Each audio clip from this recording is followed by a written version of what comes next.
Hello viewers, welcome to my channel. So in this video we are going to discuss how to connect a master device to multiple slave devices. Okay, so single master device to multiple slave devices.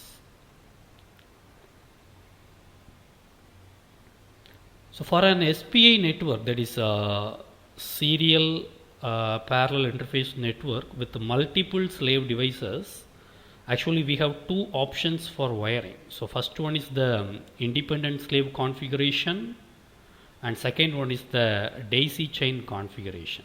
Okay, so first let us look at the independent slave configuration.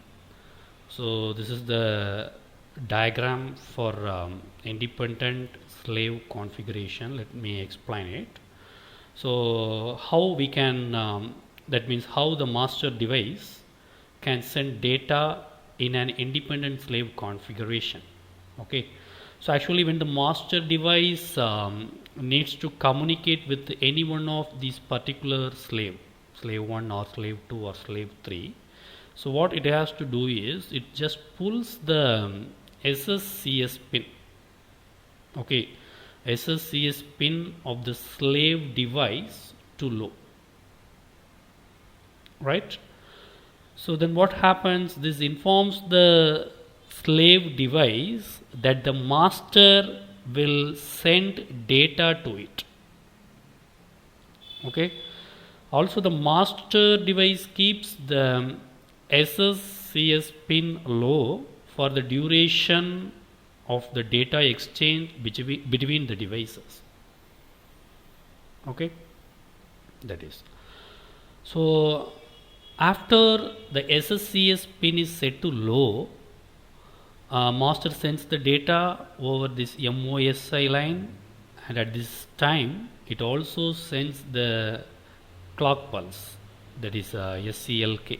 Okay, clock pulses over this connection SCLK line, and if the master device expects a response from the slave device, it will continue to send this clock pulses until the data is received at the MISOP. Okay, so this is actually happens in the independent slave configuration.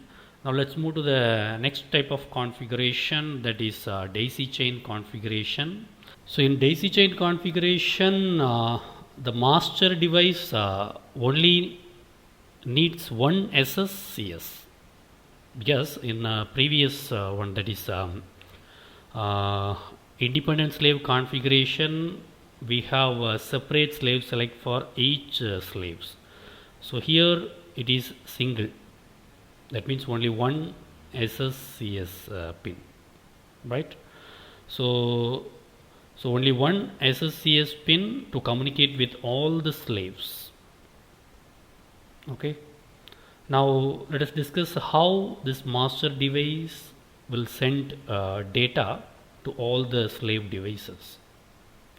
So in daisy chain configuration, the master device first pull the SSCS pin to low for initiate the communication, and this will signal all of the slave devices to prepare to receive data at their MOSI pins.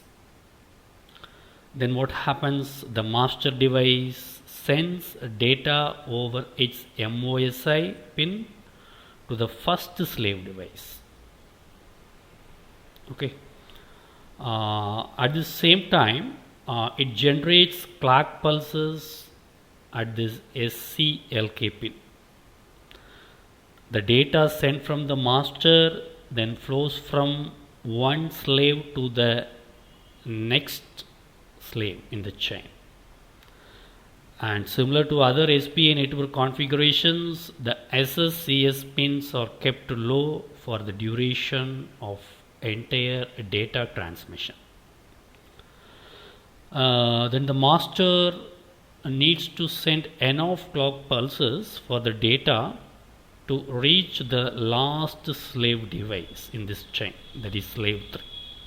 If a response from a slave device is expected, then the master device will continue to send clock pulses until of the response data is received at its MISOP. So thank you viewers, thanks for watching.